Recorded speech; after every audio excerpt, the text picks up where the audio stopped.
केंद्र सरकार की ओर से कृषि कानूनों को वापस लेने को पूर्व केंद्रीय मंत्री जयप्रकाश नारायण यादव ने किसानों की जीत बताया है। मुखर संवाद से बातचीत करते हुए जयप्रकाश नारायण यादव ने झारखंड राजद की नई कमेटी जल्द गठित होने की बात कही है।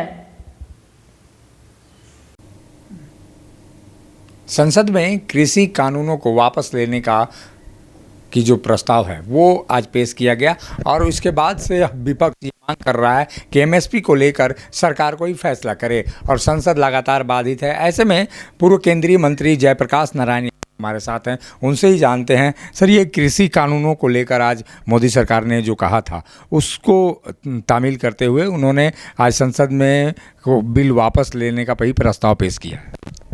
यह लोकतंत्र की जीत है और एक साल से संघर्षरत किसान भाइयों की जीत है और किसान भाइयों को जिन लोगों का समर्थन मिल रहा था उनकी जीत है, जनता की जीत है। और यह साबित हुआ कि कृषि कानून जो 3 वापसी के लिए संघर्ष किया जा रहा था वह सही है।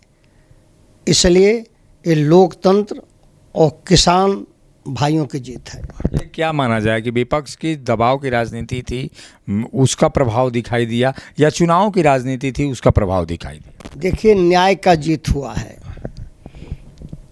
तानाशाह बनिएगा, डिक्टेटर बनिएगा और न्याय नहीं कीजिएगा तो डेमोक्रेसी में जनमत को अपमान करके टिक नहीं पाइएगा, 3 तेरे हो जाइएगा।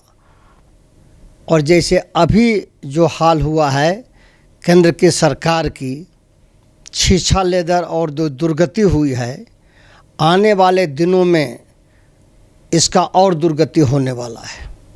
आगे इसका असर चुनाव पर देखा जा रहा है। जो रिपोर्ट्स थी, खुफिया रिपोर्ट, वो कही जा रही है कि पंजाब और उत्तर प्रदेश में भारी पराजय की ओर भाजपा जा रही थी। ऐसा कहना है लोगों का। देखिए, सत्य नहीं बोलिएगा, छल कीजिएगा, प्रपंच कीजिएगा, शिकारी के तरह जाल बिछाइएगा।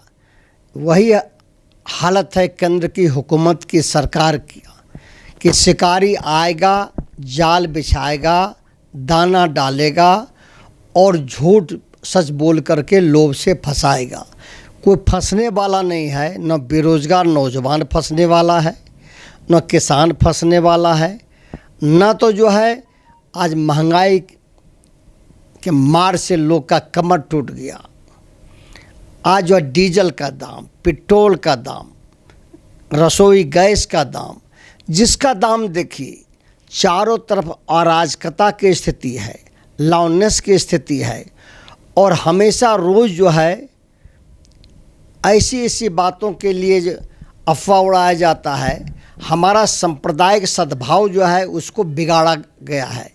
इसलिए लोकतंत्र में अगर कोई डिक्टेटर बनता है, जो केंद्र की सरकार बनी हुई है, तो जो डिक्टेटर बनेगा उसका विनाश होगा। इनका जो है अगले चुनाव में भी विनाश होगा। ये नीति आयोग की रिपोर्ट आई है। नीति आयोग ने कहा है कि जो बिहार हैं, जो हिंदी पट्टी के बड़े राज्य हैं, बिहार, झारखंड और उत्तर प्रदेश, इन तीनों राज्यों में गरीबी का जो सूचकांक है वो काफ़ी ख़राब दिखाया जा रहा है। इन राज्यों में गरीब ज़्यादा हो रहे हैं लोग। कारण आप लोग क्या मानते हैं? देखिए, तो दर्पण में जो दिखाई पड़ रहा है कि नीति आयोग के रिपोर्ट जो आया है उसमें साफ साफ कहा गया है कि बिहार की स्थिति सबसे निचले पायदान पर है। झारखंड का भी चर्चा हुई है, लेकिन छत्तीसगढ़ की भी चर्चा हुई, लेकिन जो बिहार की स्थिति है वह जैसे लगता है कि वो मिट्टी में लेट गया है। और सरकार का रहनुमा बिहार में यह कह रहे हैं कि हम जो है आसमान की ऊंचाई को छू रहे हैं। यानी आप जो धरती पर धड़ाम से गिर करके आज जो है कि बेरोजगारी की हालत, गरीबी की हालत, लोगों का जो है आय की हालत, नौकरी पेशा का, महंगाई का, रोजगार का, शिक्षा का, स्वास्थ्य का, चारों तरफ स्थिति जो है बद से बदतर बिहार का हो गया और स्थिति लॉलेस की स्थिति है। और नीति आयोग पर जब सवाल पूछा जाता है कि नीति आयोग ने कहा है, अब नीति आयोग जो रिपोर्ट दिया है उसको भी आप झुटला रहे हैं। वो तो कह रहे हैं कि डाटा हमारा प्रस्तुत नहीं किया गया है। कहान कि कोई अगर जो है सच को स्वीकारना नहीं चाहते हैं तो वह जो है अनाप शनाप इधर उधर की बात करते हैं। लेकिन ये सच्चाई है कि बिहार जो है लेटा हुआ है, बिहार जो है गिरा हुआ है। ये नीति आयोग का रिपोर्ट है और नीति आयोग की रिपोर्ट को झुटला दीजिएगा तो कहने का मतलब है कि कुछ भी हो जाए लेकिन हम मानेंगे नहीं। कितनों सच्चाई रहे हम कबूल करेंगे नहीं।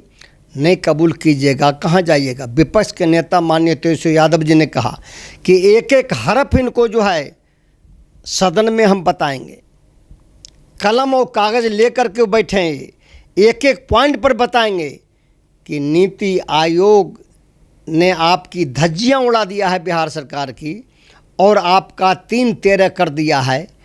लेकिन जब कहा जाता है कि आंख से पानी उतर जाता है, लाज नहीं होता है, लोक लाज नहीं रहता है, लोकतंत्र में लोक लाज से चलता है। लेकिन आज बिहार की सरकार को लोक लाज नहीं है। विपक्ष के नेता तेजस्वी यादव जी हर सवालों पर लगातार बोल रहे हैं। शराब का सवाल हो, बेरोजगारी का सवाल हो, शिक्षा का सवाल हो, स्वास्थ्य का सवाल हो, महंगाई का सवाल हो, लॉ एंड ऑर्डर का सवाल हो। आज क्या स्थिति बिहार की है, बहुत ही नाजुक है, बहुत स्थिति जो है बद से बदतर है। जयप्रकाश जी, आप झारखंड राजद के भी प्रभारी हैं, यहाँ क्या कुछ हो रहा है? क्योंकि जो कहा जा रहा है यहाँ के राजनीतिक हलकों में जो चर्चा है कि आपसी गुटबाजी के कारण पार्टी के अध्यक्ष लालू प्रसाद यादव ने ये फैसला लिया कि ऐसे पार्टी इकाई और प्रकोष्ठों को नए सिरे से पुनर्गठित करने का दिया है, उसका अनुपालन किया जाएगा। कब तक हो जाएगा? नया जो टीम है वो कब तक आ जाएगी? कोई समय सीमा है? नहीं, चर्चा कर। झारखंड राजद की अंतिम निर्णय लालू प्रसाद यादव लेंगे, लेकिन फिलहाल जो झारखंड प्रभारी हैं जयप्रकाश नारायण यादव वो बातचीत करेंगे और संगठन की स्थिति झारखंड के संबंध में रूबरू उनको कराएंगे। लेकिन फिलहाल नीतीश कुमार की जो सरकार है वो नीति आयोग के रिपोर्ट को झुठला रही है और ऐसे में नीति आयोग की रिपोर्ट झुठलाने के बजाय खुद आईना साफ करना चाहिए और चेहरा जरूर सुधारना चाहिए बिहार की सरकार को। नहीं तो आने वाले दिनों में बिहार सरकार के को लेकर राजनीतिक बवंडर बिहार विधानसभा में और तमाम जगहों पर खड़ा होगा। सहयोगी संजय के साथ अशोक कुमार, मुखर संवाद, रांची। उस्ताद, आफत में पड़ी है जान। उस्ताद, उसके हाथ में तलवार है।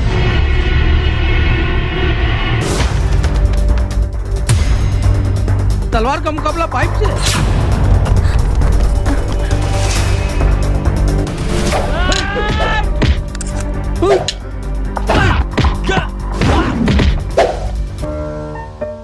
अरे वाह, आप तो हीरो हो। हीरो मैं नहीं, ग्लाइको पाइप है।